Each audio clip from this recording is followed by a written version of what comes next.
Avvalambor assalomu alaykum. Men Murodova Gulshoda, Jizzax davlat pedagogika universiteti pedagogika psixologiya va inklyuziv ta'lim fakulteti algoritmli pedagogika yo'nalishi 3-kurs talabasiman. Bugun maxsus ta'limda sog'liqni saqlovchi texnologiyalar fanida jismoniy tarbiya mavzusini yoritib beraman. Mavzumizda ko'rib chiqadigan rejalarimiz maxsus ta'lim tizimida jismoniy tarbiyaning ahamiyati, sog'liqni saqlovchi texnologiyalar bilan bog'liqligi. Ikkinchi rejamiz imkoniyati cheklangan o'quvchilar uchun jismoniy tarbiya mashg'ulotlarini tashkil etish texnologiyalar. Uchinchi ko'rib chiqadigan rejamiz jismoniy tarbiya jarayonida sog'liqni saqlovchi metod va vositalardan foydalanish. Bilamizki, jismoniy tarbiya har bir inson uchun eng yaxshi faoliyat turiga kiradi.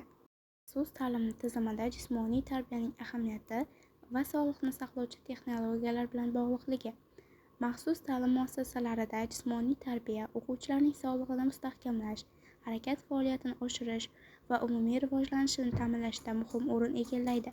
Jismoniy mashqlar imkoniyati cheklangan bolalarning mushak tizimini rivojlantiradi, harakat koordinatsiyasini yaxshilaydi hamda organizmning umumiy funksional holatlarini barqarorlashtiradi.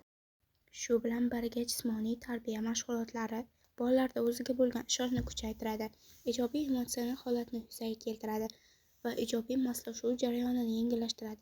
Sog'liqni saqlovchi texnologiyalar jismoniy tarbiya jarayonining ajralmas qismi hisoblanadi. Ular mashg'ulotlarni o'quvchilarning yoshi, individual va psixologik xususiyatlarini hisobga olgan holda tashkil etishga xizmat qiladi. Bunday texnologiyalar ortiqcha zo'riqishning oldini oladi. Imkoniyati cheklangan o'quvchilar uchun jismoniy tarbiya mashg'ulotlarini tashkil etish texnologiyalar. Imkoniyati cheklangan o'quvchilar bilan jismoniy tarbiya mashg'ulotlarini tashkil etishda maxsus yondashuv va moslashtirilgan texnologiyalardan foydalanish muhim ahamiyatga ega. Mashg'ulotlar o'quvchilarning sog'lig'ini, jismoniy rivojlanish darajasini hamda individual imkoniyatlarini hisobga olgan holda rejalashtiriladi. Har bir mashqning murakkabligi asta-sekin oshib boriladi. Bu esa bolalarning ortiqcha charchashining oldini oladi va mashg'ulotlarni qiziqishini kuchaytiradi. Jismoniy tarbiya jarayonida individual va guruhli ishlash shakllari uyg'unlashtiriladi. Mashqlarni bajarishda ko'rgazmali vositalar, sodda va tushuntirish va takroriy harakatlardan foydalaniladi.